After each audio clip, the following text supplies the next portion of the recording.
Welcome to the Emisarios Unidos de Luz channel. If you enjoy this near-death experience story, consider giving it a like and subscribing to the channel. Now let's start with the story. In middle school, intrigued by the cool kids who were into heavy metal music, I began listening to that music myself, and by high school, I was drawn to some very dark music, as was my only friend John. John, who was like a brother to me, would teach me how to play the guitar, and we would practice in the afternoons quite often. John, intrigued by demonology and the world of demons, would often talk about and show me artwork depicting underworld characters. Although I didn't share his inclinations, I avoided explicitly disavowing interest, often feigning curiosity from a misplaced sense of duty-bound affability. As I unwittingly allowed dark energies into my energy space, I began to experience horrendous nightmares about demons, exacerbated by my recently acquired habit of drug abuse. For the years of my teenagehood, I lost myself to my deleterious habit, and by the age of 19, I admitted to myself that there was something terribly wrong with my life. In admitting to myself the gravity of my predicament, I began to recall the period of my youth when I regarded God and Jesus with devotion. Desiring to rekindle the love and sense of peace I once felt when I prayed, I began to routinely attend Mass, hopeful that by steadfastly treading the path of righteousness, I would one day earn the love of Jesus. Resolute in my discipline, I quit smoking, and made favorable changes to my diet and even to my lifestyle. Although it seemed I had achieved a certain harmony with my existence, I failed to recapture the merriment and verve of my youth, and in that sense of desolation, I felt I had merely replaced one set of habits with another. In my despondency at not having achieved what I set out to accomplish, I reverted to my cynical mindset, telling myself that my failure was the inevitable consequence of a short-lived interval of success. Lord, I can't do this anymore. Each time I try to follow the path of righteousness, I end up failing, I prayed. Josh, I want you to be in fellowship this morning. Go be in my presence, and be in fellowship this morning, I heard a voice suddenly reply. That voice, no louder than a whisper, intoned peace, sweetness, and kindness, and I knew by the way it embodied such gentle yet profound love that it had to be Jesus speaking to me. Okay, I replied lamely, astonished at what I had heard. Even in low spirits, I decided to keep an open heart and mind as I acted upon the guidance I received by turning up to fellowship that morning. Amongst my fellowship brothers, I sang and talked with others, attempting to keep my spirits up and maintain an open heart. I was listening to the pastor's sermon titled Looking for Love in the Wrong Places when he suddenly stopped and stared straight ahead, appearing to be in a trance. After a minute, the pastor broke from his reverie and said to those gathered, I'm sorry to suddenly interrupt the sermon, but the Lord has asked that we now bow our heads in prayer. Everyone, acceding to the pastor's request, bowed their heads, and as I closed my eyes and bowed my head, everything suddenly went dark. In my spirit body, however, I opened my eyes and was immediately struck by the refulgent light of God's majestic glory. In that realm, utterly pervaded by a light that seemed 1,000,000 times brighter than the sun, I was dumbfounded and awestruck, rendered unable to formulate a thought beyond my utter astonishment. As I cast my gaze around the realm of light, I realized I was standing atop an expansive, grassy hilltop. As I looked closely at the grass in that field, I noticed that every blade was perfectly shaped, beautifully green, and bursting with life, just like the leaves on the trees scattered across the landscape. The vibrant flowers, trees, birds, fish, water, and even the rocks of heaven sang in praise of God, and their song, sung in perfect unison and harmony, made me want to fall to my knees in tears, overwhelmed by the experience of such beauty. As I marveled at my surroundings, and how everything around me ceaselessly sang in praise of God, I noticed at the bottom of the hill a very large, lush, and beautiful valley whose expanse extended beyond the horizon. In that valley, I saw countless millions united via a divinely pure love connection, gathered in celebration and praise of the Lord.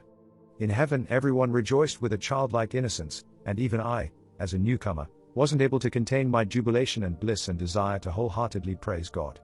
In that realm of divine love and ecstasy, I would see family members and want to leap with the joy, happiness, and love that welled up inside me. In the realm of God, you, in your uniqueness, are not only loved and appreciated, you are precious to God and everyone in heaven. As I looked closely at God's people, I noticed that everyone, enrobed in the sanctity of God, wore white robes of linen embroidered in unique colors and patterns. I was marveling at that detailed embroidery when all of a sudden, the crowd to my right parted, their faces bearing the widest smiles as Jesus, emanating unparalleled magnificence, began to walk amongst them. Jesus was adorned with a fine purple, white and blue flecked robe and a crown refulgent with the glory of God. When I looked more closely, I was able to see the gemstone-decorated sash he wore and the staff held in his right hand. In heaven, I was able to focus on things from multiple vantage points simultaneously, and as a result of my augmented perception, I saw Jesus as our high priest while simultaneously seeing him as our king. When I looked more closely at Jesus' bright blue eyes, Jesus appeared to me as the living waters of life.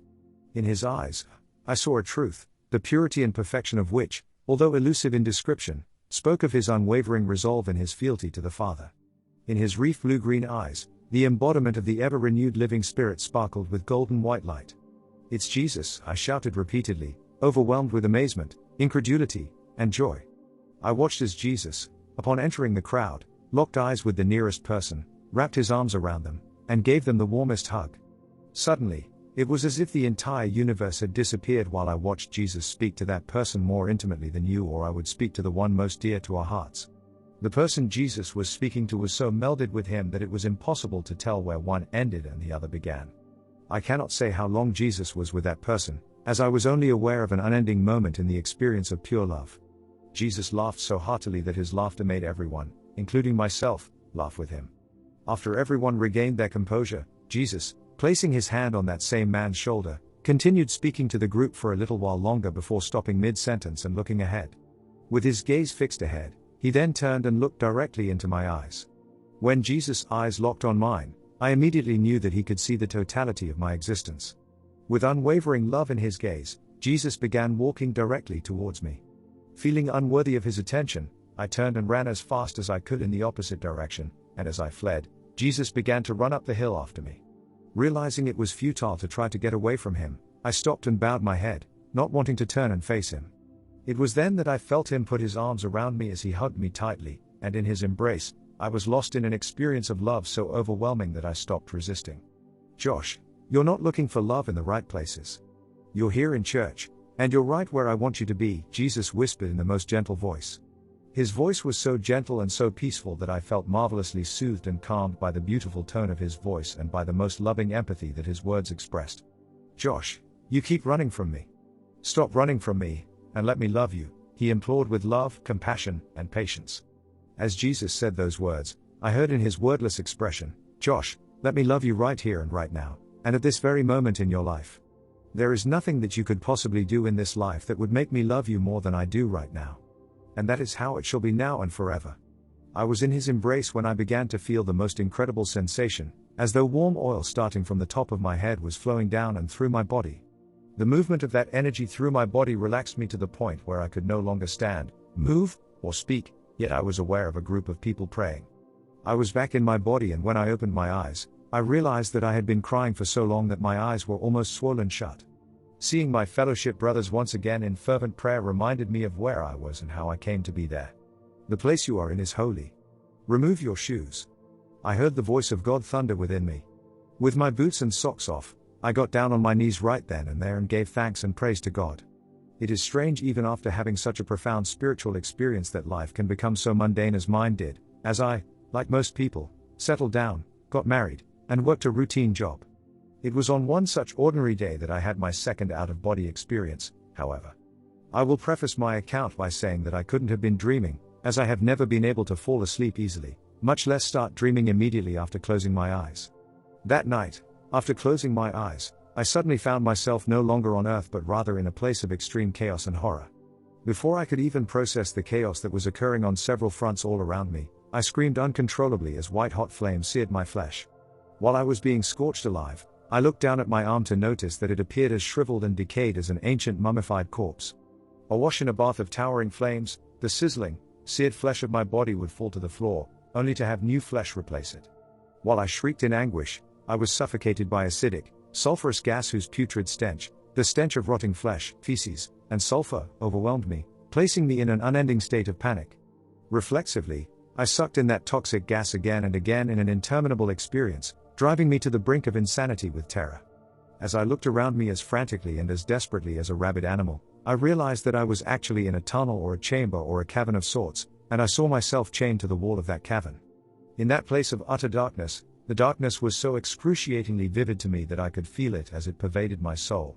As flames surrounded me, I noticed a man seated to my right, and of whom I instantly knew everything about, as soon as I laid eyes upon him.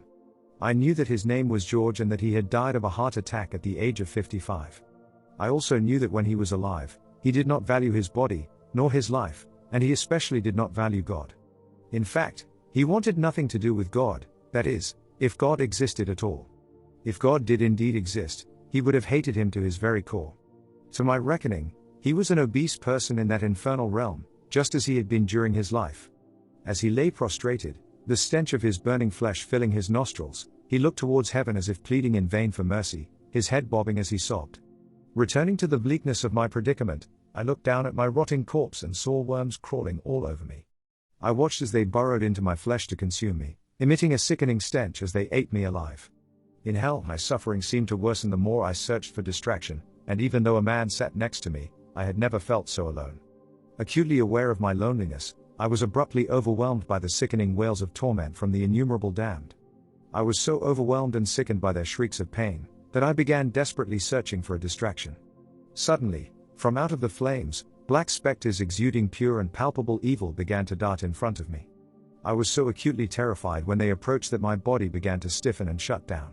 One of the phantasms, positioning itself in front of me, grabbed my wrists and jerked my hands up in the air, while another slammed a plank of wood down on my lap.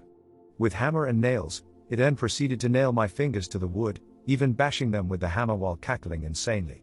As lightning bolts of pain traveled up my arm, I became so desperate at that moment that I was about to vainly beg the demon for mercy through my screams of agony.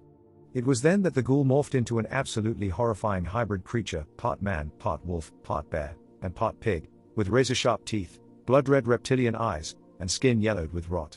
Despairing in my anguish and terror, I vainly begged the monster for mercy, to which the creature responded by tilting its head back, its eyes staring in an entranced state of euphoria.